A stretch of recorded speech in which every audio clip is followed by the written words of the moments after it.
Ci sono momenti che hanno indubbiamente definito la storia della nostra specie. L'annunaggio, la scalata del Monte Everest, l'11... ok, no, quello no. Piccoli e importanti attimi che hanno definito chi siamo e di cosa siamo veramente capaci. Beh, oggi parleremo di uno di questi indimenticabili momenti. Forse non il più importante, forse non il più memorabile, ma sicuramente uno dei più incredibili. Oggi parleremo della storia di un tracciato e delle persone che ci hanno corso sopra. Oggi parleremo di Wing Zero.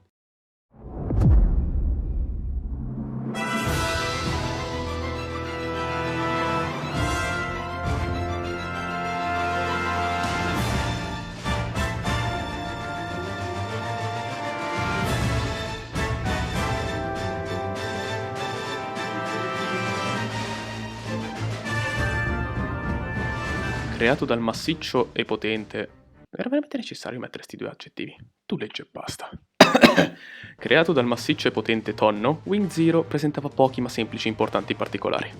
Una sezione ostacoli poco dopo la linea di partenza, un enorme salto, diverse curve a zigzag, il dosso stradale di Boost Arsizio, un altro salto, stavolta un po' più preciso, letteralmente Monaco, letteralmente Suzuka, e un tornante, e poi ovviamente la fine. I primi tempi sul tracciato, segnati da Tonne e Curaz, giravano circa sul minuto e 10 secondi. Un tempo, né buono né cattivo per un tracciato decisamente divertente e veloce. Il primo giorno di run erano tutti felici dei loro 1:12, 1:10 o insomma dei loro tempi. Tutti, tranne un piccolo ragazzo di Genova, che in preda a un attacco di cringe, sì, possiamo chiamarlo cringe, decise di portare nelle case di tutti il VR tramite una nuova controversa tecnica. Nacque così lo skip di Masterchef, o come lo chiamarono tutti, il giovane chiaramente talentuoso ragazzo si chiese: ehi, perché affrontare le curve quando posso sfruttare la rampa di lancio presente all'inizio per lanciarmi direttamente al primo checkpoint? Nel giro di poche ore il VR scese da 1 minuto e 12 secondi a 1 minuto e 8 secondi e passò nelle mani di aspetta un attimo, vuol dire Giuseppe CC99. Peccato però che per tutti loro i guai erano appena cominciati.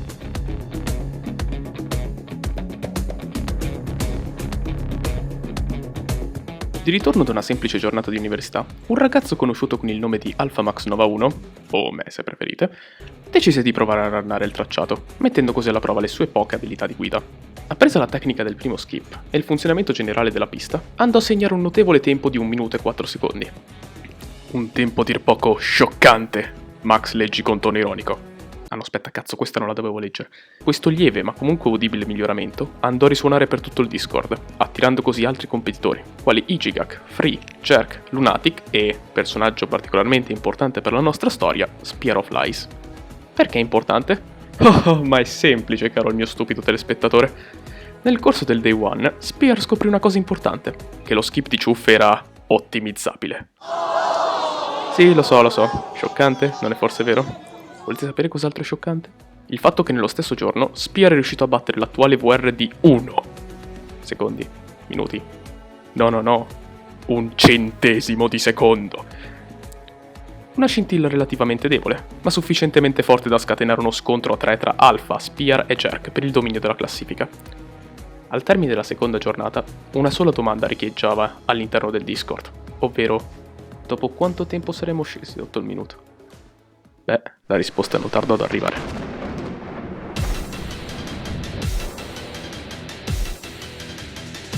Come un fulmine a ciel sereno, Spear provò a tutti l'esistenza di un secondo importante skip. Mancata la pista all'uscita del secondo salto, infatti, il giocatore poteva senza troppi problemi sfruttare la velocità accumulata fino a quel preciso istante per scaraventarsi a bomba contro il muretto presente prima dell'unico checkpoint e, incredibilmente, saltarlo, salvando così circa, 5, forse 6 secondi, più o meno. Questa infamosa tecnica portò ai primi tempi sub 1 minuto da parte di Rikukun e Spear, e anche diverse polemiche.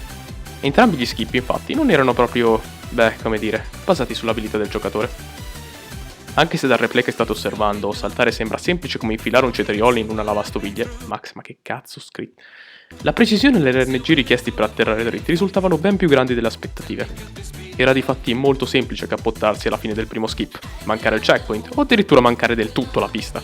Senza quindi prendere in considerazione la pazienza richiesta per il primo skip, potete immaginare quanto potesse risultare frustrante arrivare a un buon ritmo al secondo skip e fallire tutto perché il motore fisico del gioco ha deciso che, tu di qua non passi. In particolare, Alpha e Jerk arrivarono quasi a proporre di patchare la pista e renderla skipless, e quindi più, tradizionale. Ma alla fine conoscete il detto. Bisogna lasciare andare la tradizione e accogliere la modernità. Max, ma mi sa che era il contrario, non rompere i coglioni. In particolare, Alpha arrivò a raggiungere un livello di frustrazione tale che piuttosto che tentare il secondo skip, iniziò a ipotizzare in maniera abbastanza ironica la presenza di un terzo skip. Il terzo giorno fu caratterizzato da un'accesa battaglia tra Alpha e Spear, nata in seguito al primo, ma anche il secondo, tempo sub 59 della storia. La giornata però venne conclusa da uno dei momenti più iconici del Discord. Il primo tempo sub 59, ovvero un impressionante 58 e qualcosa secondi di Spear, finì con il venir battuto da Alpha Max Nova 1 con, particolare eleganza.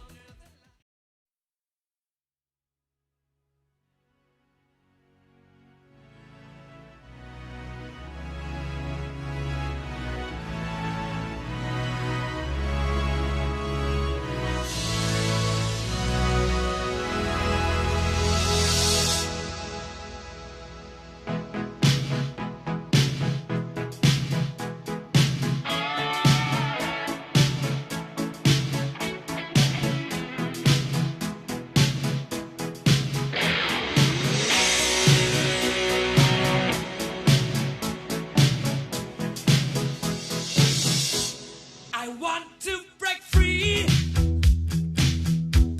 I want to break free.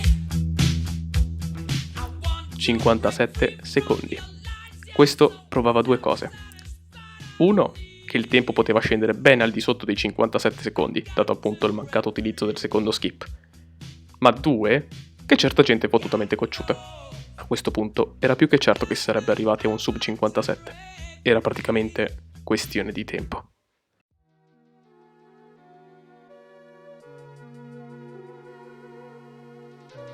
Molto lentamente ci si stava avvicinando ai limiti del possibile. I tempi cominciarono a richiedere come base la perfezione d'esecuzione di almeno uno dei due skip. Jerk, Alpha e Rikukun furono i primi a entrare nell'inesplorato territorio del 55 secondi. La determinazione e la dedizione necessaria a registrare i tempi era talmente alta che, una volta segnato il tempo migliore, si preferiva abbandonare il tracciato per quanto più tempo possibile. I sorpassi e le battaglie all'interno del 55 furono probabilmente le più accese e dure, ma come capita spesso in questo genere di situazioni, a smuovere le acque fu nuovamente la determinazione di una singola persona.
Quello di Jerk fu uno dei momenti più alti della storia umana. Il puro impegno e la dedizione di una persona risultarono così forti da riuscire a elevare i suoi sogni ad un gradino più alto di quelli di tutti gli altri. Il world record e la meritata gloria di Jerk erano chiaramente destinati a restare in cima per molto, molto tempo. O così credevamo.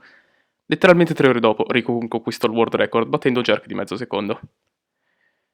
La vita è proprio crudele, eh? In seguito a questo incredibile sorpasso, vi fu null'altro che il silenzio.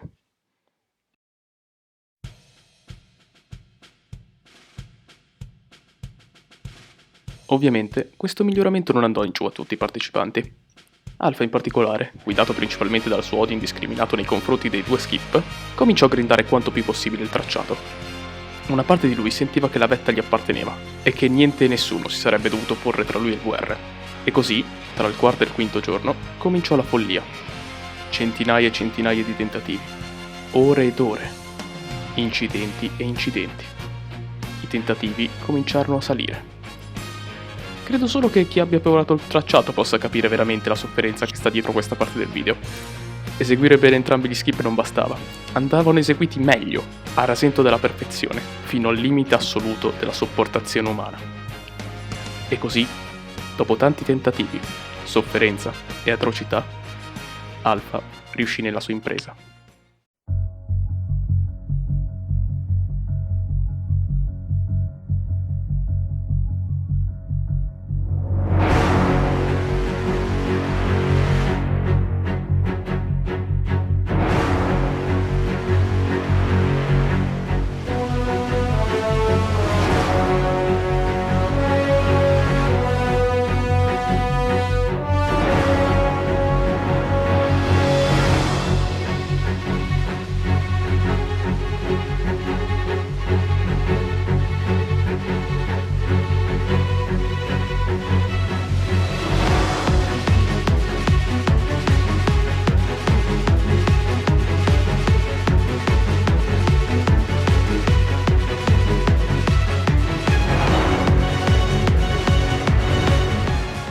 ...54 basso, il suo world record, il suo limite.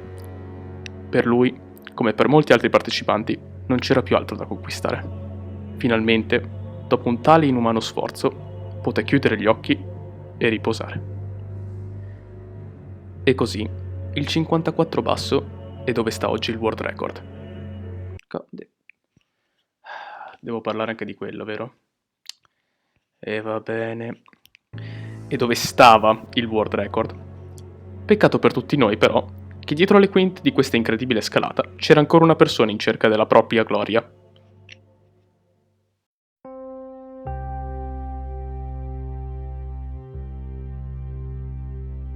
Nonostante il 54 basso di Alpha fosse senza alcuna ombra di dubbio impressionante, gli occhi attenti del piccolo Masterchef notarono effettivamente che mancava qualcosa. Analizzando i vari tempi registrati nel corso della settimana e altri dati tecnici di alto valore, più o meno, scoprì che il principale punto di guadagno di tempo per Alpha era anche la sua principale fonte di odio, ovvero il secondo skip. Ironico, vero? E cosa poteva voler dire una simile sottigliezza? Che ipoteticamente, migliorando il primo skip, pareggiando il secondo e azzeccando alla perfezione l'ultimo tornante, era quasi certamente possibile ottenere un 53. Ora dopo ora, tentativo dopo tentativo, e oserei quasi dire giorno dopo giorno, Masterchef si avvicinò sempre di più al punto di rottura. Sapeva di essere veloce, e cosa più importante, sapeva di avere ciò che serviva per conquistare la vetta della classifica. E così, un pomeriggio di uno sperduto sabato d'ottobre, l'auto di Ciuff saltò la prima curva per l'ultima volta.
53 secondi e 71 decimi.